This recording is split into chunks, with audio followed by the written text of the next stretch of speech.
Welcome back. You're now on the Entrepreneur Spotlight on the Weekend Show. A young Nigerian has taken his support for the presidential candidates of the Labour Party to another level entirely ahead of the 2023 elections. Mr. Love, who wants the country to experience a changed narrative, decided to launch an app called Grassroot to campaign for Mr. Peter Obi. According to the founder, the app was built to help ensure that youth and everyone with a mobile phone mobilize people together in their ward for campaigns and logistics on the election day to ensure that the grassroots level identify with the presidential hopeful and vote for him. So joining us today from Cape Town, South Africa, we have Mr. Anayo Igwe, a renowned lawyer and advocate for good governance in Nigeria. Good morning, Mr. Anayo. Welcome to the Weekend Show. Good morning, Tenda. Thank you for having me on the show. Thank you for being here. So, Mr. Anayo, can you tell us more about the Grassroot app? What is the Grassroot app? What problem does it solve? And what solution does it provide? Thank you very much. The Grassroot app is, think of it as social media for politics. The major problem is designed to solve is the influence of money in politics. This is an issue that has been talked about for a very long time in the Nigerian political space, the corrosive influence that money has on our political space. And the issue is, contrary to what people think, the issue is not that money comes into the space to do vote buying, but rather it's very, very expensive to get people's attention. Attention is very expensive. Buying media space is expensive. Running campaigns is expensive. It's extremely difficult to get to the grassroots level and communicate your message to the people. That was before the advent of technology. Today, technology makes things far easier. It's simpler to reach people. And once you have a phone in your pocket, you are one bite away from anybody reaching you. But unfortunately, people are not being brought into the system. The good people who want to reach the candidates are not being brought into the system because we have the legacy political system that requires you to have radio jingles, TV jingles, and everything.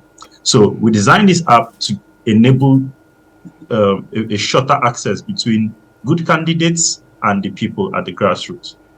When you register for the app, we collect data about your state, your local government, and your ward. And now we know where you are, and we can send you candidates, policies, and issues that directly affect you. Amazing, amazing. So social media for politics, and you're basically solving the problem of money in terms of the financial constraints involved to run campaigns and all the rest, if I'm correct. That's correct. That's correct. Okay. It's very expensive to be a political candidate in Nigeria. And even around the world generally. Now, what this does is limit access to the electorate. So good candidates, people who don't have a lot of financial firepower, cannot really get access to the electorate to ask the electorate for their votes. But technology gives us an advantage at a fraction, at 1,000 times less than the cost it usually takes to run a traditional media campaign. You can actually now reach people where they are at a very granular level. Brilliant. Brilliant, Mr. Anayo. So you've made a lot of points, but I just want to ask, what is the major priority for the Grassroot app at the moment? I know you've made a lot of points about linking the electorates and the voters and campaigns and all that, but what is the major priority for Grassroots as an application at the moment? Well, the developers of this app were first of all, were very clear that we support Mr. Peter Obi's candidacy. We want him to be in Aso Rock come next year. But at the moment, what we want is to get millions of Nigerians to download this app and give us feedback so that we can make it even more better for them. As elections come up, we can actually have it doing more things for Nigerians. Okay. So, Mr. Anayo, you are one of the statistics of the 17 million Nigerians working class Nigerians in diaspora. So, speaking all the way from South Africa now, what is your take on the 2023 elections in terms of preparations? What are your observations and what are your predictions? I like to say that watching the preparations and the ongoing conversation leading to the 2022 general elections, my concern is that we're making the same mistakes we've made for a very long time as Nigerians. Everybody is focused on the presidential election. It's all about Tinubu, Atiku, Obi. We focus a lot on what's happening at the center by our own choice. We're not being forced by anybody to do that.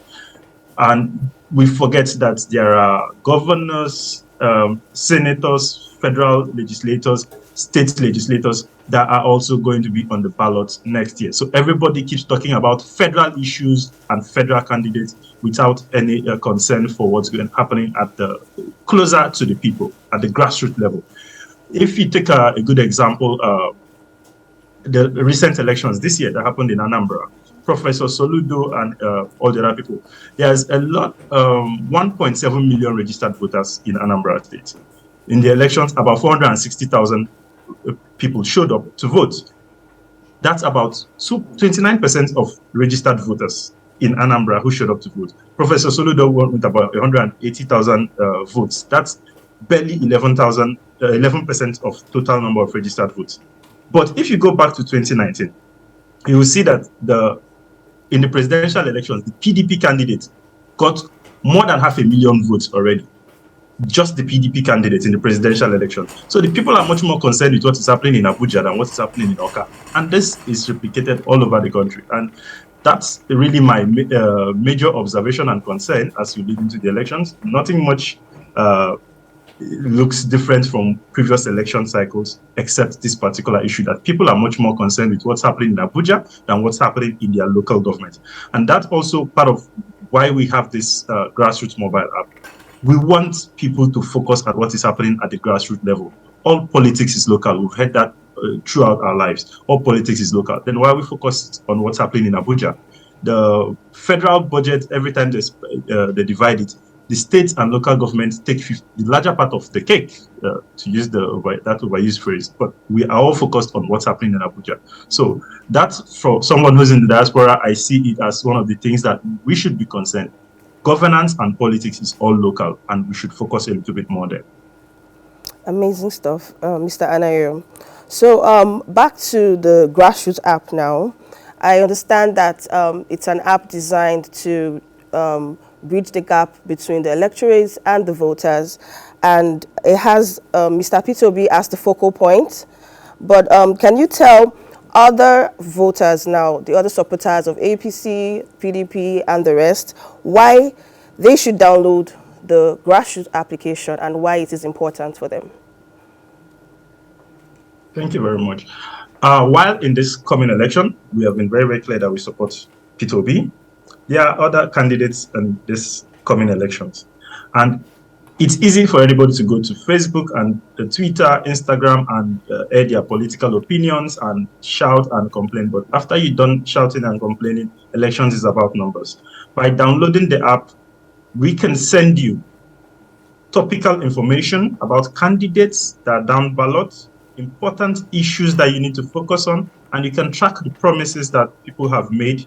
We will keep updating this app to make sure that everything that is happening in your political space, you have control. And we cannot say that we won't change if we don't participate in the system. And participation is not by airing our opinions on Twitter, Facebook, or Instagram. It's about actually taking specific steps. And by downloading the app, you are taking the first of a very big step to be part of a decentralized political structure. You have much more control, because another thing is, after elections are done, then we get to the most important aspect: governance. How do you keep people in check? How do you keep them focused on making sure that they deliver their promises? We just forget about them and spend the rest of the time complaining on Twitter. This app is your personal political assistant, your governance assistant. So when you download it, you're saying, I want to actually be very deliberate and very organized about how I approach the political system and not just being haphazard about it. So we encourage people to download it, engage with people in your ward. Once you sign up, we automatically add you to your own ward at the most granular level that politics can be played. And Thank you you. can keep interacting with people there. You can even ask people for, if you're running for elections, you can ask people right there in there, say, please vote for me. We don't have any restrictions. We don't charge any money for anything.